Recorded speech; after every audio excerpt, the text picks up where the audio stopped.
Rajasthan Royals आणि royal challengers Bengaluru म्हणजे RCB यांच्यातील IPL 2026च्या 16व्या सामन्यात एक रोमांचक आणि एकतर्फी मुकाबला पाहायला मिळाला.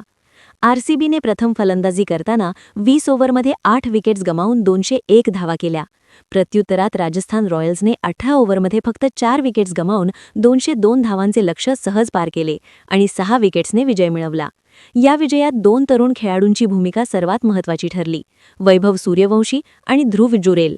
या दोघांनी मिळून आरसीबीच्या गेंदबाजांना धुव्वा उडवला आणि सामना फक्त 8.1 ओव्हरमध्ये जवळजवळ संपवून टाकला.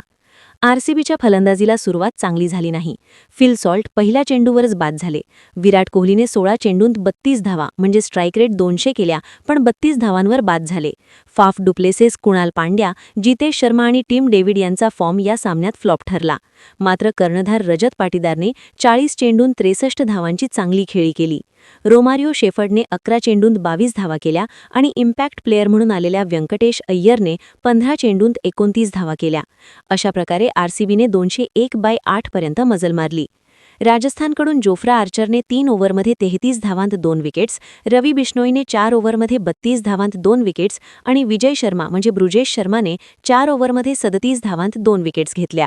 रवींद्र जडेजा आणि संदीप शर्मा यांना प्रत्येकी 1 विकेट मिळाला. जवाबात राजस्थान रॉयल्सची फलंदाजी सुरू झाली. यशस्वी जयस्वाल 13 धावांवर बाद झाले आणि 21 धावांच्या स्कोअरवर पहिला धक्का बसला.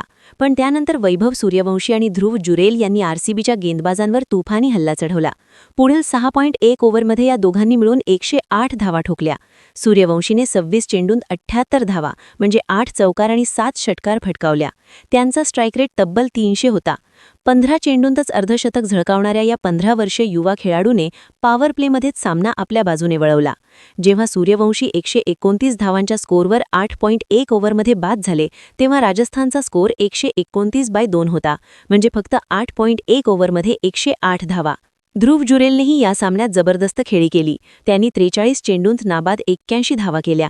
ही त्यांची T20मधील सर्वोच्च धावासंख्या आहे. सूर्यवंशी बाद झाल्यानंतर शिमरॉन हॅटमायर 0 आणि रियान पराग 3 बाद झाले, पण जुरेलने शांतपणे खेळताना रवींद्र जडेजाला 24 धावांना चांगली साथ दिली. जडेजाने सुमारे 100च्या स्ट्राईक रेटने खेळत जुरेलला स्ट्राईक देत राहिले. अखेर 18व्या ओव्हरमध्ये राजस्थानने 4 विकेट्स गमावून 202 धावा पूर्ण केल्या आणि 12 चेंडू शिल्लक असताना 6 विकेट्सने विजय साकारला. या सामन्यात वैभव सूर्यवंशी आणि ध्रुव जुरेल हे 2 सर्वात मोठे हिरो ठरले. सूर्यवंशींच्या विस्फोटक 78 धावांनी सामन्याची दिशा बदलली, तर जुरेलच्या नाबाद 81 धावांनी चेस पूर्ण केली. दोघांनी मिळून आरसीबीला पहिल्या 8-9 ओव्हरमध्येच हार मानायला भाग पाडले. राजस्थान रॉयल्सचा हा चौथा सलग विजय आहे आणि ते टेबलच्या शीर्षस्थानी कायम आहेत. आरसीबीला यंदा पहिला पराभव स्वीकारावा लागला. एकूणच हा सामना राजस्थानच्या युवा तुफानाने लक्षात राहील. सूर्यवंशी आणि जुरेल यांच्या या जोडीने दाखवून दिले की T20 क्रिकेटमध्ये आत्मविश्वास आणि आक्रमकता किती महत्त्वाची असते.